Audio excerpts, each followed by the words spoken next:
Salam damai sejahtera, saudara sekalian dalam Tuhan kita Yesus Kristus. Video berikut ini saya akan mengajak kita untuk melihat kedua pendeta besar ini. Kedua-duanya saya sangat kagum dengan ajaran-ajaran mereka, ya baik itu pendeta Ezra Soru dan juga pendeta Dr. Erastus Sabdono. Tetapi di lain sisi teman-teman, mereka silang pendapat terhadap atau terkait dengan ajaran doktrin Trinitas. Ya.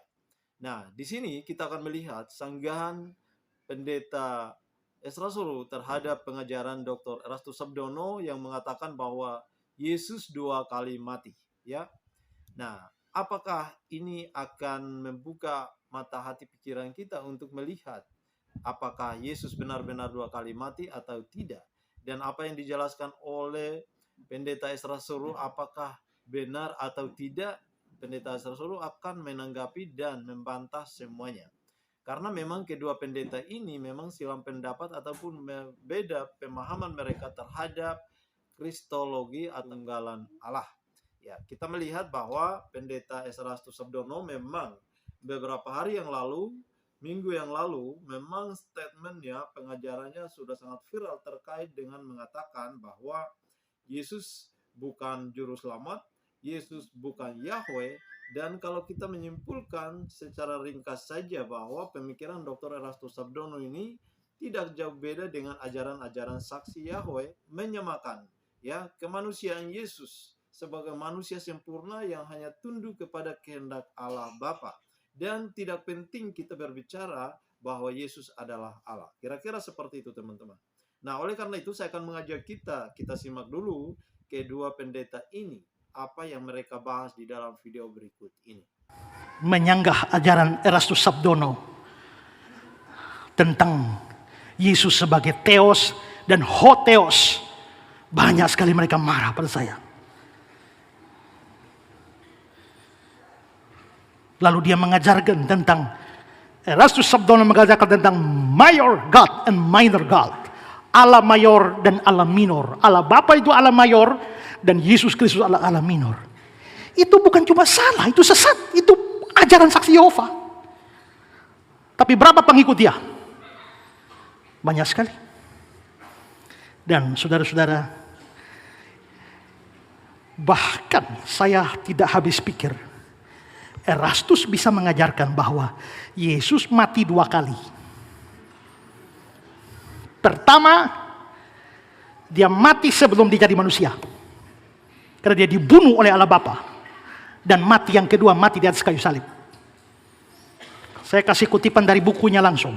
Ya, buku Tritunggal halaman 67. Dia bilang, dalam keberadaannya sebagai anak, Allah anak Tuhan Yesus menundukkan diri kepada Bapa di surga. Bapa yang memberi kemuliaan. Bapa juga yang bisa mengambil kemuliaan yang telah diberikan. Firman Tuhan jelas mengatakan bahwa kemuliaan yang diberikan oleh Bapa bukan milik Tuhan Yesus sendiri. Dengan keadaan ini maka ada kemungkinan Allah anak bisa dilucuti atau dikosongkan. Kenosis.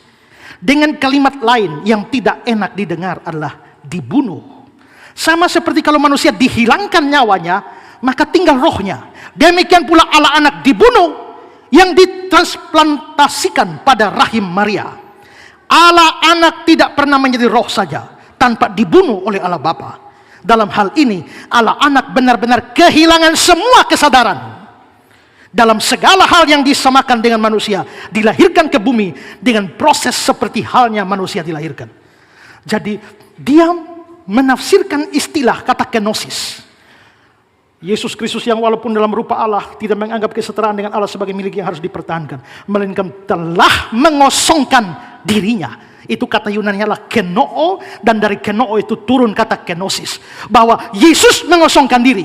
Apa artinya Yesus mengosongkan diri? Nah, dia katakan bahwa Yesus mengosongkan diri itu artinya Allah Bapa melucuti Yesus sampai habis-habisan, sampai hilang kesadaran. Dan dalam pengertian itu dianggap mati. Sekarang saya bertanya, kalau Yesus waktu datang ke dunia hilang kesadaran, dia tahu tidak bahwa dia anak Allah? Bagaimana dia tahu dia punya Bapa? Dia pernah berkata, Bapa, permuliakanlah aku dengan kemuliaan yang kumiliki di hadiratku sebelum dunia ada. Dari mana dia tahu dia ada sebelum dunia ada? Dari mana dia tahu dia punya kemuliaan sebelum dunia ada? Dia berkata, sebelum Abraham jadi, aku ada. Dari mana dia tahu itu? Kalau dia hilang semua memori, bagaimana dia tahu? Ini ajaran konyol dan sangat menyesatkan. Tapi pengikutnya banyak sekali. Aku memberi diriku mati, mengosongkan diri, jadi manusia. Sudah jadi manusia direndahkan, mati lagi di kayu salib. 2 kali loh tandus mati itu. Dari anak-anak di surga dibunuh, dikosongkan loh. Semua kenangan, ingatan dihilangkan, jadi nol. Mati, asli mati. Lalu di kayu salib mati lagi. Kita cuma mati sekali. Nggak bisa hidup, harus 2 kali juga matinya. Sama 2 kali kita mati. Yesus 2 kali mati loh. Kita harus 2 kali juga loh. Mati sekarang, mati dagingnya baru bangkit. Beri kemuliaan. Saya jelaskan ya. Yesus Kristus yang walaupun dalam rupa Allah, itu Alkitab Indonesia. Sebenarnya Alkitab Indonesia kekurangan satu kata. Mestinya Yesus Kristus yang walaupun ada dalam rupa Allah. Alkitab Indonesia kehilangan atau kekurangan satu kata, ada. Who being in the form of God. Ada kata being di situ. Kata being di situ tuh Yunaninya adalah huparkon. Dan huparkon itu adalah satu keberadaan yang tak bisa berubah. Dibikin bagaimanapun tidak bisa berubah. Bagaimana membuat HP-mu menjadi bukan HP-mu? Sumbang, selesai. Bagaimana membuat rumahmu menjadi bukan rumahmu? Jual. Bagaimana bikin mamamu menjadi bukan mamamu? Tidak bisa. Bunuh yang kau bunuh mamamu. Pecat yang kau pecat mamamu. Bakar yang kau bakar mamamu. Bagaimana mengubah bapakmu menjadi bukan bapakmu? Panggil paman saja. Tidak bisa menghilangkan fakta itu bapak. Seorang bapak waktu anaknya mau ujian, dia datang pada nak, sudah siap ujian?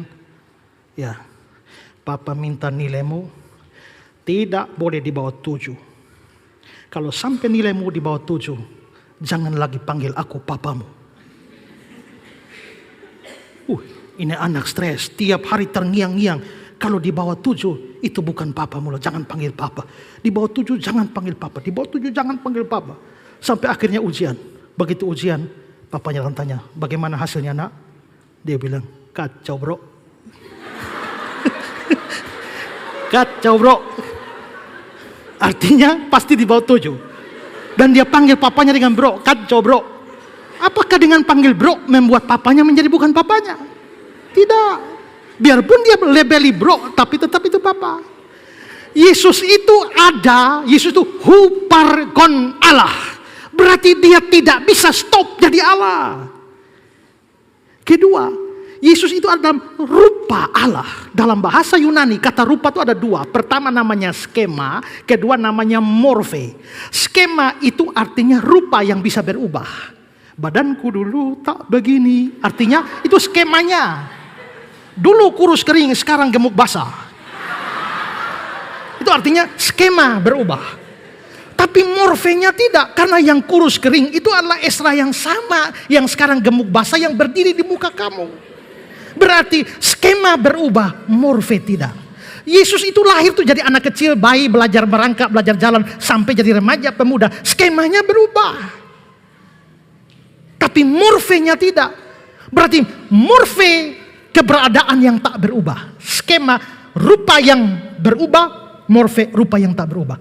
Pada waktu Yesus dikatakan ada dalam rupa Allah, kata rupa di sana bukan skema, tapi morfe. Berarti Yesus itu sekali Allah tetap Allah. Maka dalam Alkitab, Good News Bible, dibilang He always had the nature of God. Dia selalu ada dalam rupa Allah. Hakikat natur Allah.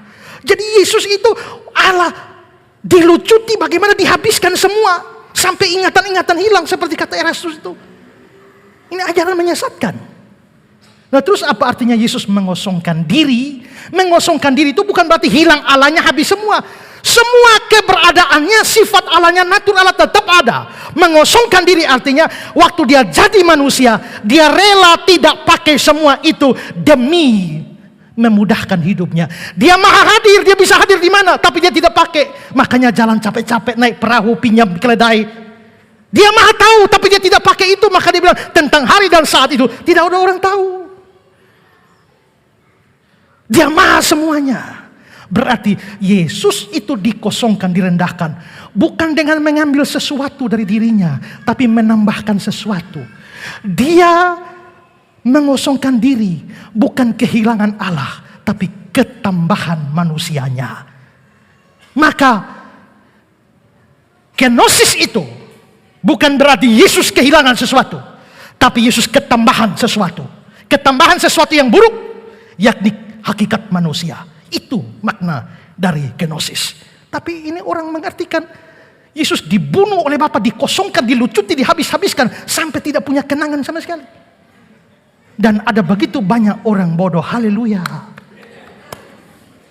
Betapa mudahnya domba-domba disesatkan.